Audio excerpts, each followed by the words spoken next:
hard to believe we find ourselves at the end of the third quarter, and it's time again to take a look at the Cambridge real estate market. The numbers are telling kind of a confusing story, so let's break it down and take a closer look.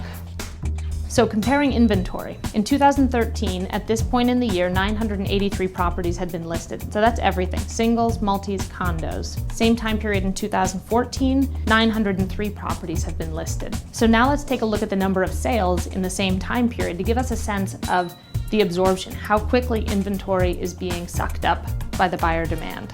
In 2013, year-to-date, 825 properties had been sold. That represents an 84% absorption. In 2014, 626 properties had sold. That represents a 69% absorption rate. So a 15% decrease in absorption rate from 2013 year-to-date to now tells me a market is in transition.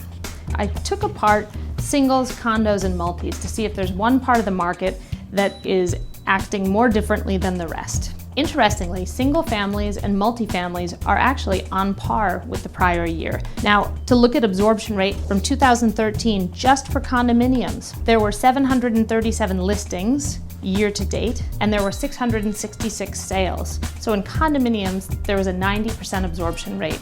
For 2014, there were 683 new listings and 484 sales. That's a 71% absorption rate. So in fact, pulling out condos, we see a 21% drop in the absorption rate.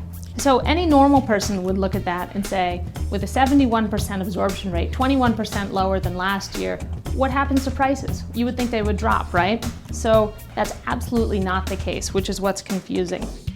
In 2013, the average condo sale price was around $579,000. In 2014, our average sale price year-to-date is $656,000. So buyers are continuing to drive prices up, even in an environment where there's relatively more inventory. Additionally, it's not just that sellers are pricing higher, but it goes back to buyer behavior and what they're willing to pay relative to the list price. In 2013, buyers were on average paying 102% of the listing price. In 2014, thus far, buyers are paying on average 104% of the list price. So while we're seeing the underlying fundamentals change, we're not seeing the buyer behavior change. So the buyer's behavior in this market reminds me a bit of my Depression-era grandmother. Having grown up in times of such scarcity, she implored us to save things like wrapping paper.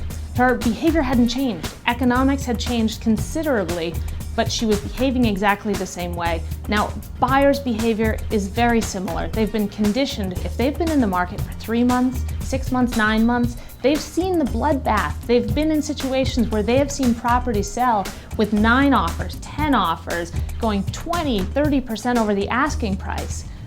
Even though now the fundamentals of the market are changing, their behavior hasn't caught up with it. So it will be so interesting to see in the fourth quarter, will they modulate? Will we start to see buyers' behavior more closely mirror the fundamentals we're seeing in the market? I'll be back at the end of the fourth quarter, and I hope at that time I'll have a more linear story to tell you about the Cambridge real estate market. But in the meantime, please keep up with these data and more at laurenholleran.com.